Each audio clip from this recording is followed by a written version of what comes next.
Let's bring our new textures into Unreal Engine now. I will export two texture sets. We have seen in a previous chapter that the MetaHuman characters mainly rely on high-resolution normal maps, while using lower-resolution base color maps for better performance. So I am exporting my textures in 8K as well as in 4K, and we will then import the 8K normal maps and 4K base color maps into Unreal Engine.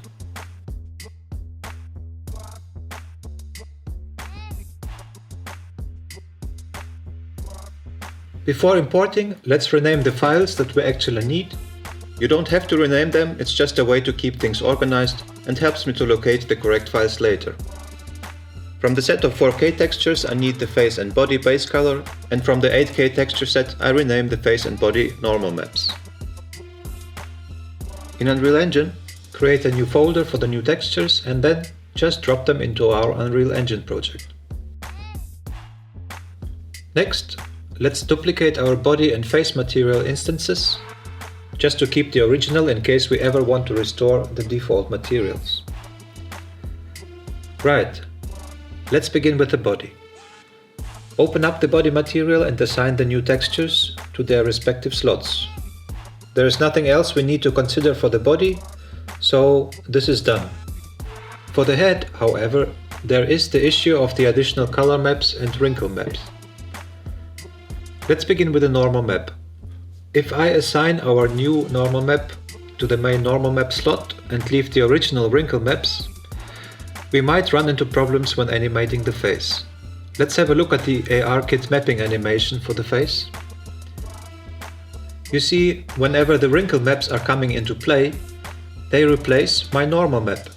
The scars disappear. A simple solution would be to plug the main normal map into all wrinkle map slots, but this way we lose the beautiful wrinkles. So let's undo this. Now let's look at the color map. If I plug the new base color texture into the main slot and look at the animation again, we run into a similar issue. The main base color is overwritten by the additional color maps. In this case, the quality loss might be neglectable, so we actually could just use one single base color map for all our 4 slots. But I will show you how you can quickly create new color and wrinkle maps with all the details that we have created in Substance Painter. Right, let's export those 6 texture maps and then open our Substance project again and drop the textures into the project. These textures don't have a corresponding UDIM tile for the body, so if we just drop the color map into the base color slots of our base textures layer, Substance will assign it to both UDIM tiles. We obviously don't want that. There is a very simple workaround for this though. We just need to duplicate the base textures layer and then separate head and body by using the UDIM mask feature. If you click on the layer mask here, you can select which UDIM tile should be used with this layer. So let's deactivate the face tile for the first base textures layer, and for the second layer we deactivate the body tile. This way we have actually separated body and head and can now apply our textures. Drop the first base color and wrinkle map textures into the slots of the head layer and export the textures. As before, I will export 4K as well as 8K textures.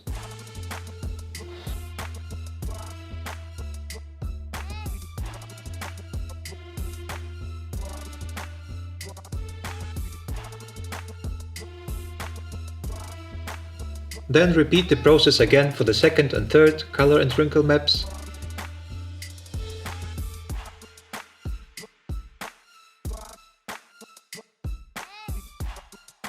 And finally, rename the textures that we need, which is the 8K normal map 1001 and the 4K base color map 1001.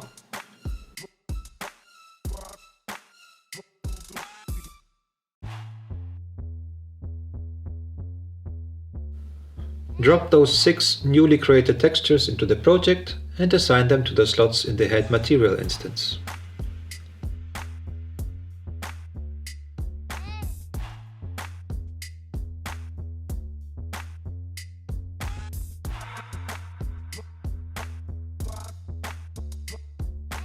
Boom! We are done.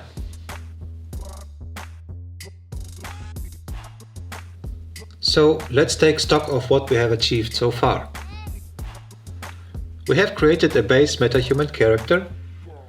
We then have modified the mesh of the head and body without breaking the control rigs and blend shapes. We have created a high poly detailed sculpt and baked those details into the normal map. And we have painted new textures which work with all the wrinkle maps of the face. The last modification that remains to be done before we begin adding things like clothes to the character is the hair. So, in the next chapter we will create a new groom asset for our hero.